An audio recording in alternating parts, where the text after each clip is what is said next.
Gracias por estar con nosotros en este ministerio llenos de amor. Este día quiero hablarles acerca de las 7 iglesias del Apocalipsis. En esta oportunidad vamos a hablar de Éfeso, que yo creo que muchos hemos escuchado por las cartas a los Efesios. Vamos a hablar de Esmirna. Y también vamos a hablar de Pérgamo. Bueno, miren. Cuando las personas escuchan Apocalipsis, ya se imaginan que viene un meteorito a caernos encima. La bestia, dice. Y alguna dice de mi esposo. El Apocalipsis tiene una connotación sumamente mala. Las personas dicen, no, es que a mí me da miedo. Otros dicen, no, yo no entiendo nada de lo que dice ese libro. Hay gente que lo ocupa para dormirse, porque dice, no, es que es tan aburrido que yo lo leo y rápido me aburro. Y después tiene pesadillas, porque no lo entendió. Lo cierto es que el Apocalipsis menciona en el capítulo 1 que es una revelación de Jesús a sus siervos. Fíjense qué interesante. No dice de Jesús para los científicos. No dice de Jesús para los teólogos. No dice de Jesús para los que quieran ir a ver una película. Dice, este es la revelación de Jesús a sus siervos. Si usted es siervo, es decir, si usted sirve, es evidente que esta es una revelación que usted necesita conocer. Si usted es un servidor, usted tiene que saber qué dice ahí a su vida. Si usted desea ser un servidor, entonces usted tiene que saber qué cosas aparecen en el Apocalipsis que nos interesan para ser mejores. Usted se va a dar cuenta que todas estas cartas tienen una estructura bien definida. ¿Cómo empieza una carta? Una carta empieza con el que la manda, el remitente. Entonces usted se va a dar cuenta cómo Jesús se presenta a sí mismo. Entonces eso le va a dar a usted una señal de que a Jesús hay que hablarlo con, o cuando lo va a mencionar, usted lo tiene que mencionar con gran estima, con gloria. Usted no se puede referir a él en términos simples, mucho menos en términos despectivos. Si usted se va a dar cuenta, ya va a ver cada vez que él se presenta en cada una de estas cartas, usted se va a dar cuenta cómo se presenta, digno de una película. Como cuando va entrando la reina dice la excelentísima y empiezan a darle todo ese nombre que lo exalta. Bueno, así es Jesús. Se va a dar cuenta también que después viene un halago. Viene un saludo bonito y le dice, mira, esto he visto que sos. Pero acto seguido viene un reproche. Un reproche de Jesús. ¿Por qué? Porque es la revelación de Jesús a nuestra vida. Viene un reproche. Después viene un consejo. Y por último dice, vaya, si haces todo esto, esta es tu recompensa. ¿Qué? Yo creo que es lo que todos deberíamos de buscar. La recompensa de los siervos, que según el Apocalipsis son hermosas. Si usted está todavía dudando si sirve o no sirve, yo creo que al entender lo que dice las cartas, usted va a decir, no, yo quiero eso. Yo quiero eso para mi vida y para mi casa. Fíjense que en Éfeso, que es la primera que vamos a estudiar, sucede algo bien interesante.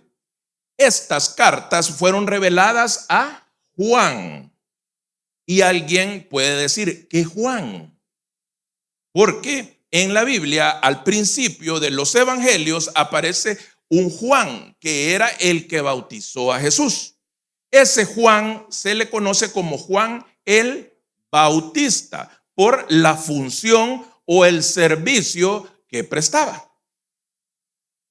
Este Juan era pariente, era primo de nuestro Señor Jesús, pero él muere trágicamente, lo asesinan. Entonces él tiene una vida corta. Pero cuando Jesús estaba escogiendo a los 12 que lo iban a acompañar, aparece otro Juan. Este Juan era un muchacho, era un jovencito. Se calcula que pudo haber tenido entre unos 17 años, 18 años, por ahí. Era muy joven. ¿Qué significa?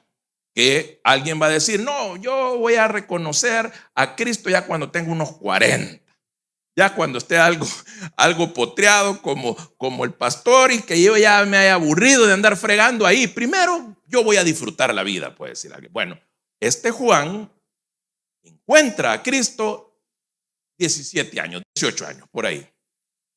Pero sucede de que él tiene una función, un ministerio sumamente importante a los pocos años.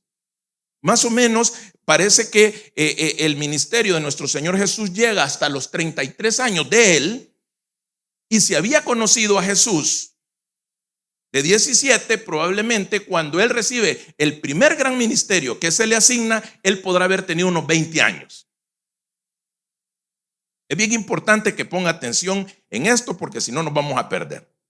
20 años le da nuestro Señor Jesús un ministerio a este muchacho. Yo no sé si usted lo conoce. Cuando nuestro Señor Jesús estaba a punto de padecer la pasión, el momento en el que Él es juzgado injustamente y es crucificado, Él le dice, porque ahí estaba María, su mamá, le dice, mujer, he ahí tu hijo. Y señala a Juan y le dice a Juan, Juan, he ahí tu madre. ¿Qué le estaba diciendo? Le estaba entregando el cuidado de aquella mujer que habrá tenido unos 45 años más o menos hasta el que ella muriera. Le estaba dando la responsabilidad de cuidar a su mamá hasta que ella muriera. Él tenía 20 años. Conoce a Cristo 17 y se va de 20 ya con una gran responsabilidad. ¿Qué significa eso? Que para el servidor no hay edad. ¿Sabe por qué no hay edad? Porque alguien puede decir, por joven, no, este está muy cipote, este no todavía es algo dundo. No, el cipote fue encomendado al cuidado de la mamá terrenal de nuestro Señor. ¿Qué pasa? Sucede de que cuando Jesús, más o menos en el año 30, porque por eso es que se dice después de Cristo, porque nosotros llevamos una cronología que no es exacta, pero eso no es lo importante. Lo importante es que en el año 0 nace Jesús, más o menos en el 30 muere, y las primeras cartas que envía Pablo a este lugar, a Éfeso, es 50 en el 50, es decir, más o menos 20 años después, entre el 50 y 60. ¿Qué significa? ¿Cuántos años tenía ya Juan? Si lo habían dejado 20 más 30, ya tenía 50 años. Seguramente no se le notaban como a mí. Dígame, mi amor. 50 años y empieza aquella labor misionera ya lejos de Jerusalén. Porque Éfeso está en otro país. Está lejos. ¿En qué momento recibe esta revelación? Patmos. Él estaba exiliado. ¿Por qué? Por andar predicando. Estaba en una isla y se cree que ya es el año 90. Y mandaron a los 60 cuando tenía 50 años y entonces 30 años más a los 90, 50 más 30, ¿cuántos años tenía él? 80. ¿Y qué le estaba dando Jesús? Otro ministerio. ¿Se da cuenta que para servir no hay edad? No hay edad. A este muchacho lo usó de 17, lo usó de 20, lo usó de 50 y lo usó de 80 años. Y le dice, aquí está la revelación a mis siervos de lo que va a suceder. Apocalipsis 1:1. Esta es la revelación de Jesucristo que Dios le dio para mostrar a sus siervos lo que sin demora tiene que suceder. Jesucristo envió a su ángel para dar a conocer la revelación a su siervo Juan. Bueno, vamos a empezar con el primero, Éfeso. Éfeso, Apocalipsis 2:2. Apocalipsis capítulo 2, versículo 2. Empieza. Conozco tus obras, tu duro trabajo y tu perseverancia. Hermano servidor, ¿cuántas veces te has enojado o me he enojado porque hemos hecho algo perseverantemente que nos ha costado mucho tiempo, mucho esfuerzo, mucho dinero y que decimos, a mí nadie me agradece lo que yo estoy haciendo? Yo por gusto, si siempre a la que felicitan son a las de la alabanza o las regañan. Como ellas son las que salen, pero yo que soy el encargado del baño, a mí nadie mira lo que yo estoy haciendo. Cuando son los encuentros, no, es que a los que están al frente, todo el mundo los mira y a mí me mandan a hacer otra cosa que nadie mira. ¿Cuál es la primera revelación de Jesús a sus siervos? Es esta: conozco tus obras. Yo le voy a decir algo. El Señor Jesús a usted lo conoce por nombre y apellido, fecha de nacimiento y dónde nació. Usted no tiene que andarle mostrando a nadie. ¿Por qué? Porque Él le dice a sus siervos, conozco tus obras, tu trabajo duro y tu perseverancia. Continúa, dice, sé que no puedes soportar a los malvados y que has puesto a prueba a los que dicen ser apóstoles, pero no lo son. Has descubierto que son falsos. Fíjense qué interesante. Cuando nosotros hablamos acerca de lo que Jesús les está diciendo a las personas, porque tiene que quedar bien claro, ¿dónde está la primera confusión? La primera confusión es de que los que estudian las cartas piensan de que esto quedó en aquel tiempo y que era para aquel tiempo y que ahí había un efecto, fíjese bien, un efecto profético en medio de estas cartas que hay que investigar. No, lo que sucedió es que Jesús utiliza las características de cada una de estas iglesias porque Él sabía que en el tiempo soy iglesia que somos nosotros, nos íbamos a parecer a una o a más de estas iglesias en las situaciones que íbamos a estar. Es decir, en algún momento usted es Éfeso, en algún momento yo soy Éfeso, en algún momento usted es la Odisea, en algún momento yo soy la Odisea. Y así por siempre. ¿Qué significa? Que esta palabra para el siervo es diciéndole, esto sos. Así te estás comportando. Te aconseja, hace esto y vas a tener esta recompensa. Eso por siempre. Por ejemplo, la Odisea, ellos eran de mucho dinero. Si no ha visto ese mensaje, está en YouTube. Usted lo puede buscar. 7 iglesias del Apocalipsis, la Odisea. Y ahí les dice, miren, ustedes se confían mucho de sus bienes. Son muy arrogantes. Son altivos. Y ahí empieza la conversación con los de la Odisea. Bueno, ¿qué pasó con los de Éfeso? Fíjese.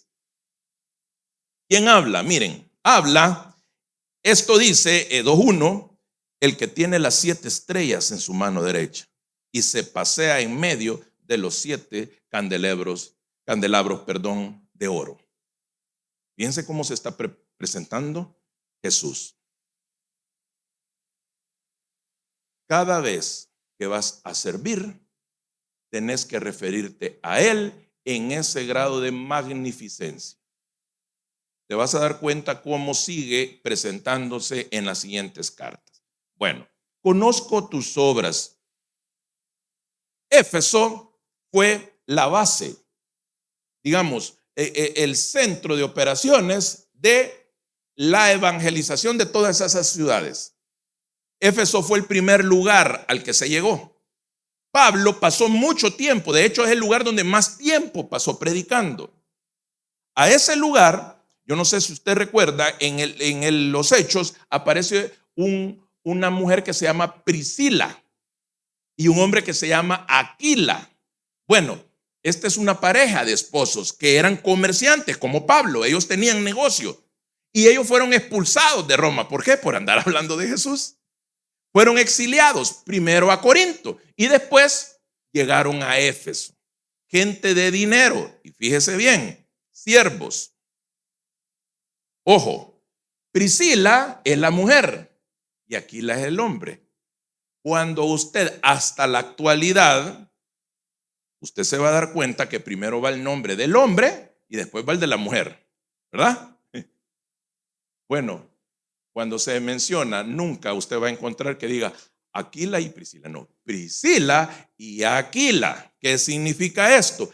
Que se cree que Priscila, siendo la mujer, tenía un grado de eminencia dentro de la congregación. Por eso es que ella siempre se presentaba en primer lugar. Ahora, esto no se tiene que confundir con el sacerdocio del hombre en su casa. Pero nosotros todos conocemos muchas oportunidades donde es la mujer la que obtiene el liderazgo. Llámese en congregaciones. Hace poco aquí vino una señora a predicar, estaba ella predica, ella es la que el Señor le ha prestado los oídos de las personas, ella habla, pero ahí está su esposo, están juntos. Claro, ella es la que se presenta porque ella es la que tiene el ministerio. Eso sucedía aquí. Estos dos, junto con Pablo y Timoteo, llegan a Éfeso. Y en Éfeso empiezan a hablar de las buenas nuevas. Bueno, sucede de que estando ellos ahí, se dan cuenta de que hay cosas raras. Después de que ellos habían llenado de doctrina ese lugar, pasa el tiempo. ¿Se recuerda en qué momento llegaron ahí? Las cartas, las primeras, fue más o menos en el año 60. Es decir, 30 años después de la muerte y resurrección de nuestro Señor Jesús. Y 30 años después es la revelación. ¿Qué significa? Ahí ya había una congregación que tenía 30 años de existir. Ojalá no los esté perdiendo. 30 años tenía ya esta congregación. Ya no estaba ahí Pablo. Ya no estaba tampoco Priscila, ni Aquila, ni tampoco. Ya se habían ido. Ellos habían dejado la doctrina. Pero se empezaron a confundir. Eso nos va a suceder a todos. En algún momento de nuestro servicio, en el tiempo, nos vamos a confundir. ¿Y qué fue la confusión? Apocalipsis 2:4. Sin embargo, primero les dijo, conozco sus obras, sé que ustedes entienden, tienen discernimiento, saben cuando alguien es un buen apóstol, cuando alguien da una profecía que no es correcta. Pero tengo unas cosas en su contra, les dice. ¿Ya lo encontró? Apocalipsis 2:4. Sin embargo, tengo en tu contra, ¿qué? Has abandonado el primer amor. Voy a leerlo completo. Recuerda, dice Jesús, ¿de dónde has caído?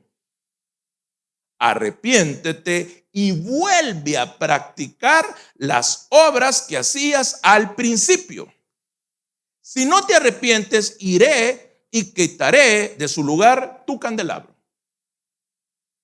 Esto es sencillísimo. Miren, lo que le está diciendo Jesús a los efesios, y que probablemente te lo está diciendo a vos, o me lo puede estar diciendo a mí, es que nosotros tarde o temprano vamos a perder ese fervor que sentíamos en el primer amor. Es decir, cuando usted empieza de novio, no, hombre, usted es un Romeo Santo. Usted se cambia, usted se baña, se perfuma. ¿Y dónde vive? Le dije yo a Carolina. En San Bartolo. Y me decía mi tía con la que yo vivía en ese tiempo: hijo, ¿qué te vas a hacer a meter hasta allá? ¿Qué tal te agarra un pandillero y te descuartizan? Hijo, mira esa gran trabazón del bulevar. No, hombre, yo iba con pues sí, era el primer amor. ¿Qué pasa después? Púrate vos.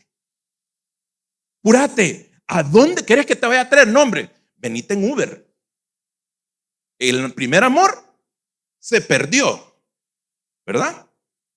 Bueno, eso le pasa a los de la iglesia. Al que está sirviendo, sucede de que tiene un entusiasmo, algo que lo alegra, ese primer amor, y a veces ese primer amor dura 15 días. Miren, aquí hay personas que salieron del encuentro, no, hombre, si es que iban a ir prácticamente a las naciones. Ya pasaron 4 cultos y no han venido a ni uno. Eso es no tener fervor, eso es perder el primer amor, eso es olvidarnos de dónde Él nos ha sacado. Miren, cuando yo empecé, yo tenía una alegría, el saber de que de una manera milagrosa el Señor había quitado mi adicción. Y yo decía, wow, qué lindo esto. Yo voy a servir. Miren, a mí me llamaban a dar testimonio porque era una organización no cristiana como la conocemos habitualmente, sino que era laica. Era un lugar donde uno iba a dar su testimonio. Yo iba, miren, gotera. Fui a Guatemala. A mí me mandaban, una vez fui allá por Coatepec, que habían 3 personas. Es que fíjese que había una vigilia y nos olvidó decirle, pero dele a estos 3. Uno estaba en el teléfono y yo feliz contándole que mi adicción se había ido. Pero pasa ese primer amor. Se nos olvida de dónde el Señor nos sacó y empezamos a comportarnos como usted se comporta, de manera áspera cuando ya tiene mucho tiempo de estar en una relación. ¿Cuál es el secreto de que un matrimonio dure mucho tiempo? Que eso no se pierda, que no se pierda aquella situación donde diga, qué gorda estás. No, hombre, si el estómago como que un gato te agarró. Usted mira y dice, no, hombre, si es que esto estaba más arriba, todo esto no estaba ahí. Se olvidó de qué sucedió y usted quiere que todo sea igual. Miren, ¿sabe cómo esto le llama a la gente? A esto, bueno, yo le digo el síndrome de la paleta. Hay un montón de servidores que con qué orgullo dicen, es que me he enfriado. ¿Cómo? Sí, me he enfriado, por eso es que ya no voy. Y lo dicen con orgullo. Pareciera que fuera algo wow. No, pobrecita, la hermana se ha enfriado. No, el hermano anda bebiendo, él se ha enfriado. ¿Por qué? Porque dice que nos recordemos de dónde Él nos ha sacado. Esa pérdida de pasión, ese fervor, esa dedicación inicial se pierde. Se pierde con el tiempo. Viniste a sus pies muy necesitado, sin trabajo. Hay gente que viene llorando, hasta con un sopapo en los ojos porque el marido le... No, hombre, si ya solo tienen trabajo, ya medio se arreglan una relación con su hijo, con su pareja, con sus padres. No, hombre, vamos a la playa mejor. Ir allá y mira, ¿y qué pasó? ¿Ya no está sirviendo? No, es que quieren que llegue media hora antes del culto. A mí me gusta llegar ya cuando el pastor va a la mitad, para que se sienta más cortito. Más fácil. Como que hoy baboso yo a las 10 del culto y quieren que a las 9 esté. 8:45, 9, casi las 9. Hey, ¿crees que me podés cubrir vos? Olvidaste tu primer amor.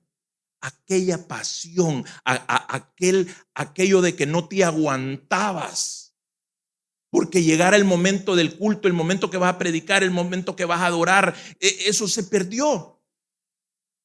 ¿Y en qué momento se pierde? Bueno, es bien fácil. Miren, cuando te empieza a dar pereza, ahí se está perdiendo el primer amor. Porque usted cuando anda de novio, usted no tiene pereza. Usted quiere que la cipota le diga, vaya, pues vení. Ay, ahí sale que, vaya, pues está bien, vamos a ir a tal lado. Vamos a ir al cine, sí. Pues puchica, dice usted, cabal, cuando no tengo pisto, usted sale a prestar a ver a quién le da.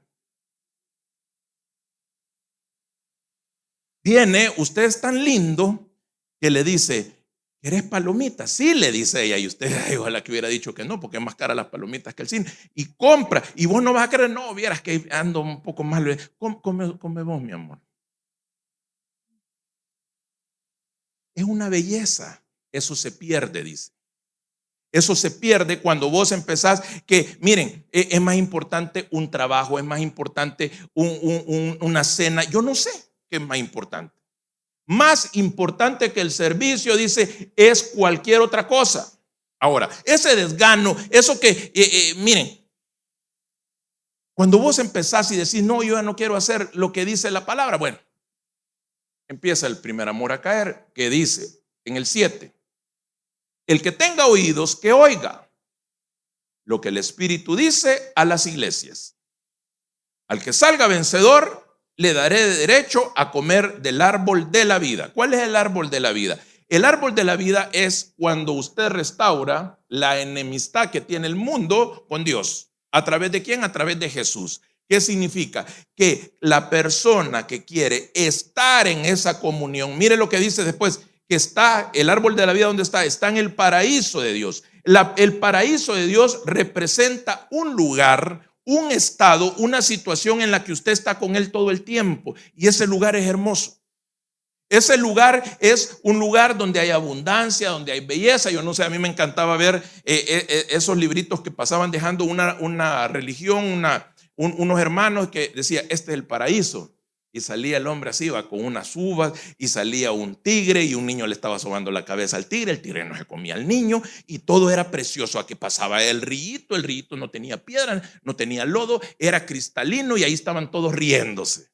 No habían gritos, todo el mundo estaba feliz. Bueno, fíjense que aunque parezca mentira, ese es el estado que el Señor quiere para nosotros, un paraíso. Bueno, dice que toda persona que se mantenga en el primer amor le va a dar la posibilidad de estar en comunión con Él a través de el árbol de la vida, pero también dice de que le va a dar oportunidad de estar en el paraíso, en ese estado constantemente. Bueno, lo contrario, está arriba, dice que es que te va a quitar el candelabro. Y eso creo que no necesita mucha explicación. Perdés el primer amor, la iluminación de Dios. Si vos perdés el fervor, esa luz que da el candelabro se pierde. Vas a tener iglesia, pero no vas a tener presencia. ¿Qué significa? Podés tener el ministerio, pero vos no vas a reflejar nada. ¿Por qué? Porque el candelabro se le es quitado, dice. Esmirna, Apocalipsis 2:8. Miren cómo se presenta. Escribe al ángel de la iglesia de Esmirna. ¿Y quién firma? Esto dice el primero y el último, el que murió y volvió a vivir. ¿Quién es ese? Jesús. Miren, todos los que no estuvieron hoy en la alabanza se perdieron de un momento precioso. Si alguien nos está viendo y dice, no, más fácil aquí en YouTube, miren, venga, aquí se preparan las personas de tal manera de que aquel, el primero, el último, el que murió y volvió a vivir, se sienta como lo que es, como un rey. Eso se vivió aquí y usted se lo perdió. ¿Por qué? Porque El siervo, el servidor tiene que entender que cada oportunidad, ¿sabe a dónde se empieza a perder el primer amor? Eso se me olvidó de Éfeso, perdón. Cuando el servidor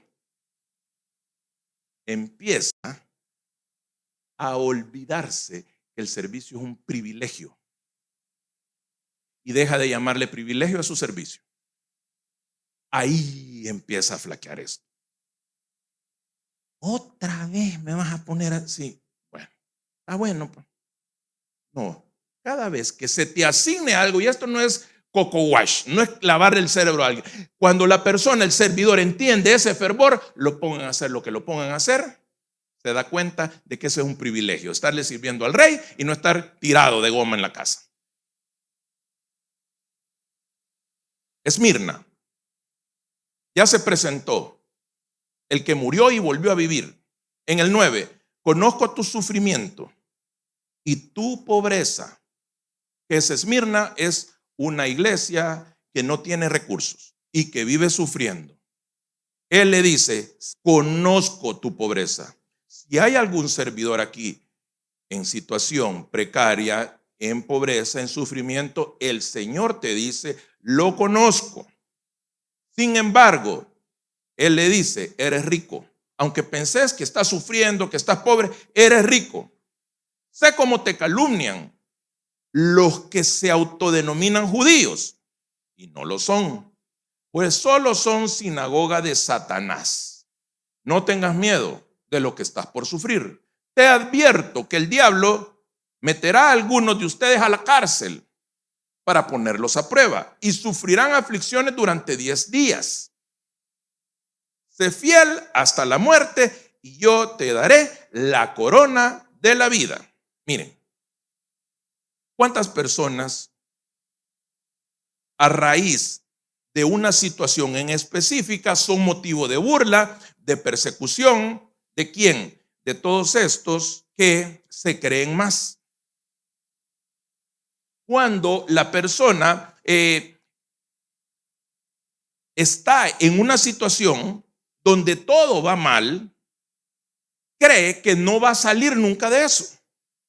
Y Jesús le dice a este tipo de servidor que está pasando penuria, que tiene pobreza, que no logra cubrir, pero que está haciendo lo que tiene que hacer, le dice, esto va a durar 10 días. ¿10 días es mucho o es poco?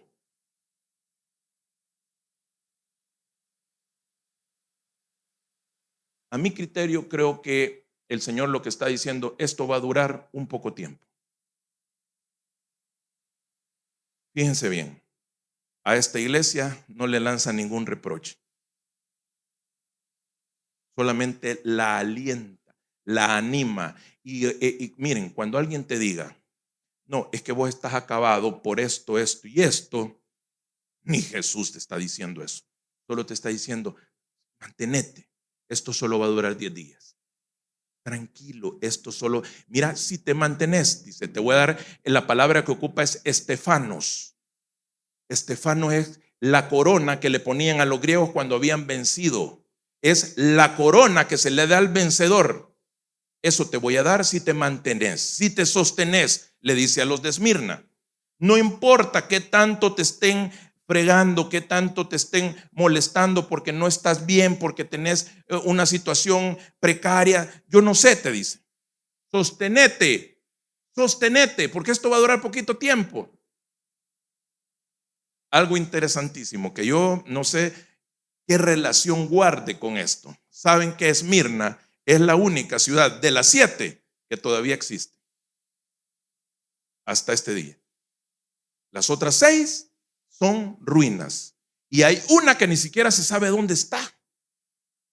Debaten sobre los posibles nombres de cuál pudo haber sido, pero esta todavía se mantiene de pie, a pesar de que en ese momento era de la que se burlaban porque era la más pobrecita, porque es la que no tenía. Y le dice al Señor, 10 días, aguanta, yo te voy a dar la corona de la victoria.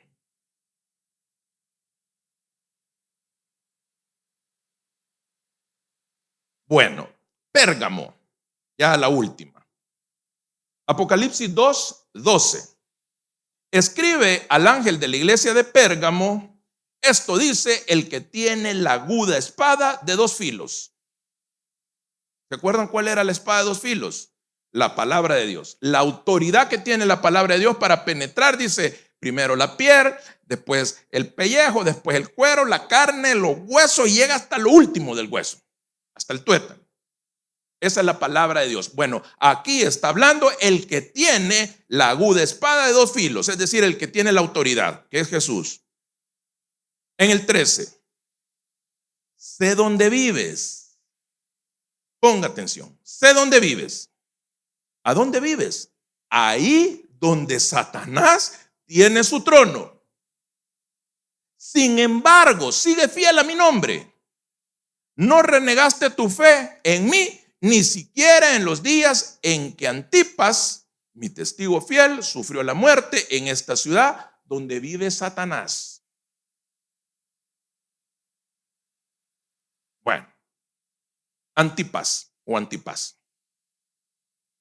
La tradición, tenemos que entender que está la palabra de Dios, que es la Biblia, y luego hay una tradición que es algo que se pasó de boca en boca, que se cree como cierto, pero no es bíblico. Bueno, la tradición dice de que Antipas fue el pastor de esta iglesia. Y por andar hablando, lo frieron en una olla con forma de toro.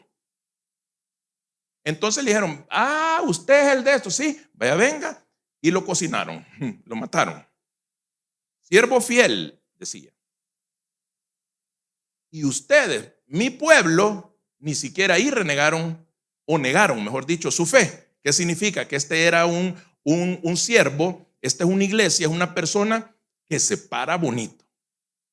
Es decir, él no lo van a mover tan fácilmente, porque aunque ve que a otro le fue mal, él se mantiene en su fe. Este es el tipo de servidor. Un servidor que dice que vive cerca de donde vive Satanás. Mire qué interesante. Ese lugar donde está el trono de Satanás debe de entenderse como aquel lugar físico donde el demonio y sus huestes tienen autoridad, tienen poder. Ahí hay eminencia hacia ellos. Puede ser que este servidor viva en una colonia donde está llena de brujos.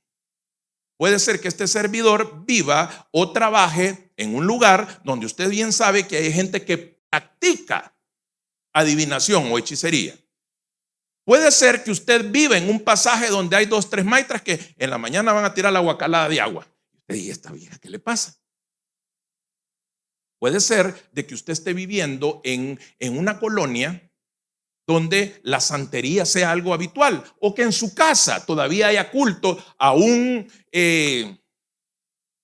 altar de muerte, se incline ante imágenes y usted ahí vive.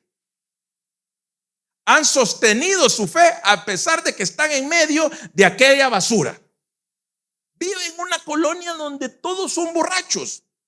Hay más chupaderos que carros ahí. Y se ha sostenido. Tiene un grupo de su trabajo, todas son borrachas, todas son discotequeras. Usted se sostiene. No le importa que se burlen, que le digan, mira, que vos sos aleluya, que como dice la alabanza, ¿va? ¿Qué me importa que me critiquen? Decían las siervas hace un rato. Bueno, los siervos, porque está Lucas también. Que no entiendan, dice, que me digan que estoy loco. Yo solo lo hago para mi Señor. Ese siervo está bien en su fe, aunque está cerca del trono de Satanás. Aparentemente no hay nada que reprochar. Sin embargo, dice el 14, Apocalipsis 2:14, sin embargo, tengo unas cositas en tu contra. Te has sostenido, sí. Sos bravo, no te renegas cuando te hacen burla, estás bien sostenido, pero tengo unas cositas. Te has levantado en lucha contra el enemigo, has echado fuera demonios, te has puesto a predicar, te has puesto a adorar, te has levantado, pero tengo unas cositas con vos. Pérgamo. Si hay aquí algún Pérgamo y se ha identificado, puede ser que esta palabra sea para vos. Toleras. Mire, fíjese bien. No dice compartes, no dice te vas a beber, no dice te vas a la disco, no dice andas en las mismas, no. Toleras cerca a los que se aferran a la doctrina de Balaam, el que enseñó a Balac a poner tropiezo a los israelitas, incitándolos a comer alimentos sacrificados a los ídolos y a cometer inmoralidad. Toleras también estas prácticas. Miren, aquí ya terminamos. Yo quiero que me ponga atención. Fíjense bien. Balaam y Balac son dos personajes del Antiguo Testamento que Jesús, para explicar qué es lo que está haciendo los de Pérgamo, que son buenos cristianos, se sostienen y están peleando de frente contra el trono de Satanás, les dice: espérense que hay una cosita con ustedes. Han tolerado cerca los que practican lo que Balac hizo con Balaam para perder a los hijos de Dios. ¿Qué hizo? Miren, Balaam era un profeta, era alguien que hablaba con Dios, pero había una situación en específica de Balaam. Balaam lanzaba bendición, pero también a Balaam le pagaban por lanzar maldición. Usted está tolerando cerca a alguien que en lo que está bendiciendo está maldiciendo. Hermana, ¿cómo mire que bien le deseo que sus hijos, mire, que su negocio prospere, mire, y ya se dio cuenta la fulana, qué desgraciada, va. Mire, esa mujer, ojalá que un bus le pase encima, y usted dice: me acaba de estar hablando bendición y de repente está hablando maldición. Balaam, no toleres. Balaam es cerca. Continúa. Viene Balac, que era el rey de una ciudad, de un pueblo, vio que venían los israelitas con patadas y dijo: Dios santo, mira, Balaam, maldecilos y te voy a pagar. Pedile al Señor y te voy a pagar por lo que vas a hacer. Vos estás levantado contra el trono de Satanás y estás cerca de gente que cobra por o dizque hacer cosas que tienen que ver con lo que Dios hace. Estás tolerando eso. Viene Balaam y va y le dice a lanzar la maldición, pero cuando él empezó a hablar solo bendecía al pueblo de Israel. Y viene Balac y le dice: ¿qué estás haciendo si te mandé a maldecirlo y los has bendecido? Entonces Balaam le pregunta a Dios y Dios le dice: es que contra Israel no hay agüero, le dice. No hay maldición, no hay hechicería, porque es mi pueblo y yo lo cuido. Oíme bien, cada vez que vos escuches una palabra que hay maldición, mal agüero, hechicería y vos sos servidor, no. Sobre el pueblo de Israel no hay mal agüero, no hay maldición ni hay hechicería. Ojo, ojo. Viene y le dice: no, Balac, no podemos. ¿Por qué? Porque estos son elegidos, ellos están cubiertos por el Dios Altísimo. No, te voy a pagar más, anda. Y dice que por 3 veces él quiso ir a lanzar maldición y no podía. Dijo: ¿y cómo hacemos pues? ¿Cómo hacemos si esta gente no lo podemos? La famosa, ¿se acuerdan? La burra que habló. No la vaya a ver. Era la de Balaam, una burra que le estaba hablando a Balaam, porque la burra lo estaba defendiendo. ¿De qué? De que Dios lo... No pudo haber maldición, pero sabe que sí pudo haber y hubo influencia. Y eso es lo que hay que tener cuidado. Has tolerado cerca, gente que te está influenciando a hacer lo incorrecto, lo que ofende al Señor. ¿Qué es esto? Esto es una mujer que se planta en su servicio, alabar al rey, ir en contra del trono de Satanás y permite cerca una amiga. Mira, fíjate que te quiero contar qué me pasó. Ajá, ¿qué te pasó? Fíjate que como yo ando con el jefe, va, ajá, y que entonces, no, y entonces fíjate que yo creo que mi marido ya sabe el nombre, y eso, sí, es que yo no sé cómo, yo creo que me tiene hackeado el WhatsApp. Y mujer, vos estás en contra del trono de Satanás. ¿Qué haces tolerando gente cerca de vos que te está llevando a un lugar donde vos no querés estar? Eso hizo Balaam. Balaam dijo, mira, Balac, esto por lo espiritual de frente no les vas a hacer entrada, pero ¿sabes qué haces? Las mujeres de tu reino son lindas y estos israelitas son debilitos y se van a deslizar bien fácil. Mándale todas esas hipotas. Los israelitas las van a tolerar, van a platicar y después ellas van a hacer que ellos cometan y les van a enseñar el culto a Baal. El culto a Baal dice de que si vos le das una ofrenda, tenés un acto inmoral enfrente de él te aliviana. Estos israelitas les gusta el billete, entonces, y les gustan las mujeres, y entonces sus hijos también, y ahí se va a armar el relajo. No hay maldición, pero van a tolerar que por otro lado llegue el que los va a hacer caer. No importa que estés plantado y que tu servicio sea en contra del trono de Satanás, pero si toleras, como le dice, a tu alrededor gente que te va a influenciar a hacer cosas que no debes de hacer, fíjense lo que dice.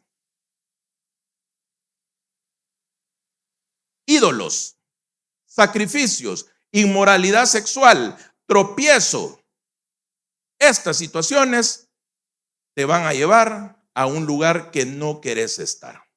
Te van a llevar a ese lugar, dice, donde vos vas a ir en contra de lo que Dios está mandando a hacer. Te vas a poner en medio y te lo va a pasar llevando junto con ellos. Porque acordate, sos servidor. No es que va a caer la iglesia, no. La luz va a ser apartada de tu lado y va a buscar otro que haga el propósito, porque el propósito no se detiene, simple y sencillamente sos vos el que ya no estás incluido, porque como los israelitas, ellos se cayeron. ¿Y sabe qué pasó con estos israelitas? Murieron. El que tenga oídos, que oiga lo que el Espíritu dice a las iglesias. Al que salga vencedor, le daré del maná escondido. Y le daré también una piedrecita blanca en la que está escrito un nombre nuevo, que solo quien la recibe la conoce. ¿Quieren saber qué significa esto? El maná escondido, la piedra, esa piedrecita blanca. Bueno, ahorita lo vamos a saber. Solo que nos vamos a despedir de las personas que nos están viendo. Gracias por haber estado con nosotros. Y si usted quiere saber qué es la piedrecita, venga al culto. El Señor le bendiga.